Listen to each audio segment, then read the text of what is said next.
Alright, I'm back at the Three Sisters bed today, and I noticed there's something growing up next to our Nanticoke Squash, which are popping up. We didn't get quite as much germination of these, but we do have 1, 2, 3 down here, and 4. This one's really powerful.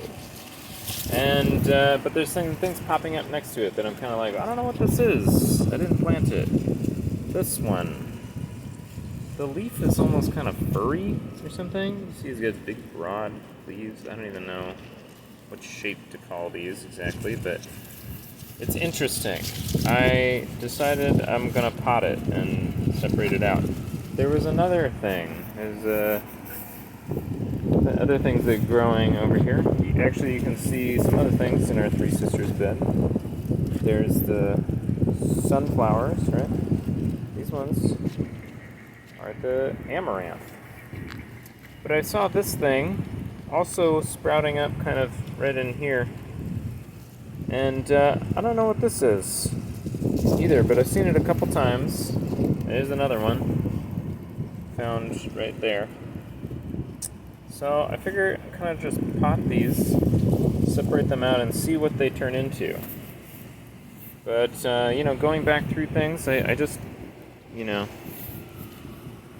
as you can see from our three sisters beds, we've got some variation going on. This corn is really popping up. This one's about middle size, and then this one's the smallest. Now, I still have to go back and do my research on my own techniques. I'm pretty sure that I did like a mass, kind of like a broad spreading in this bed of compost, but this one I did like a concentrated spreading, which kind of makes sense. If the concentrated in the center, this corn is going to go really well. If it's spread out and there's not so much in the center, then this corn would not go so well. But I find there's some other things interesting here. I mean, there's a lot of germination and growth in these sunflowers here. But I remember this bed didn't get barely any amaranth germination. Almost all of these are transplants. You can actually see I transplanted these on a day when it was really hot. Not a smart day to do transplants for little babies like this. They're gonna be struggling a little bit. I'm sorry about that.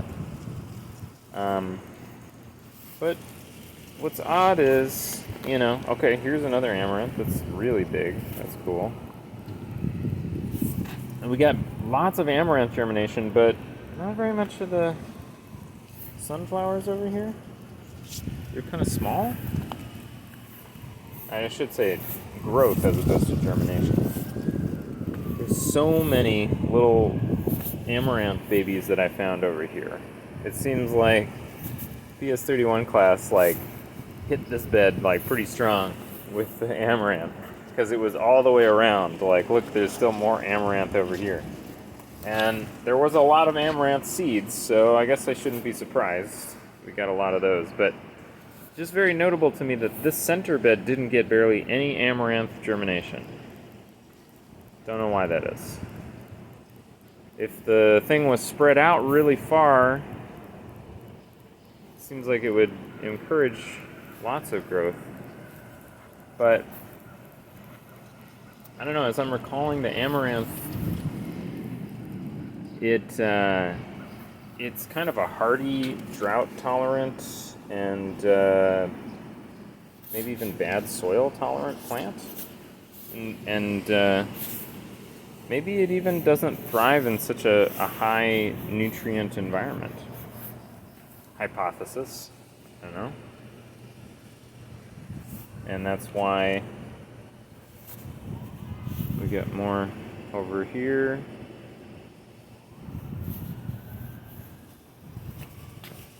But if that were true, we would get more amaranth germination over here, and we'd see some big amaranth growth. But all of the amaranth down here are pretty small. And I even transplanted some more over here. So, curious things about the three sisters. I guess I know one other thing we haven't talked about the beans yet. The Hannah Freeman beans. You can see them peeking out under here, kind of growing out actually, growing up and out. I'm starting to kind of train them backwards a little bit here. I'm like, I want you to climb the corn. I kind of rearranged this one, which sprouts up from down there, and kind of training it to come back in towards the corn, and give it a hug. Give them a hug. That's the idea. Same here, and these beans are doing really good. I think these beans are getting like a lot of extra sun because the corn is so small, and so the beans are doing really good right now in this bed. That's why. Contrast to this one where we've got smaller leaves. Things haven't grown quite so much. This bean gets like a lot of sun, like starting right in the morning, you know, so that one's good. This one's a little smaller, and then I don't know, yeah, contrast it all the way with this one. This one must not get very much sunlight over here, because it gets I don't know, maybe it doesn't get shade, it doesn't get the direct sun from the overhanging kind of corn leaves. And then by the time it gets over here, it's behind the lemon balm. And maybe this corn, or this bean down here, which seems to be doing pretty well, is getting like an extra boost of sunlight from this angle here.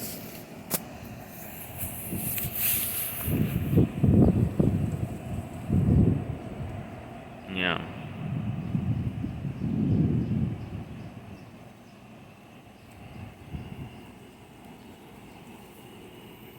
I'm not a scientist exactly, but I am curious.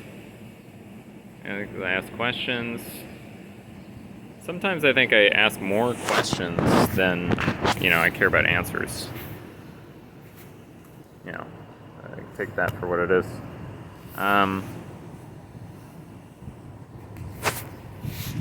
But I just thought maybe we could end this with like enjoying the sound of the corn.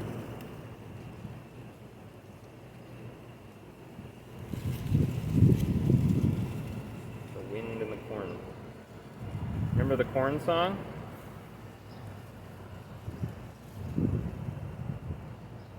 Among the flowers,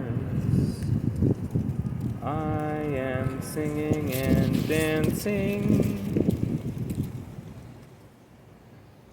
Among the flowers, I am singing and dancing.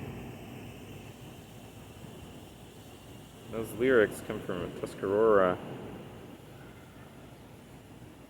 song collected by Joseph Rushak and Michael Caputo in Native American Gardening. And it doesn't come with a melody. They actually, they encourage you to come up with a melody, and that's what I came up with.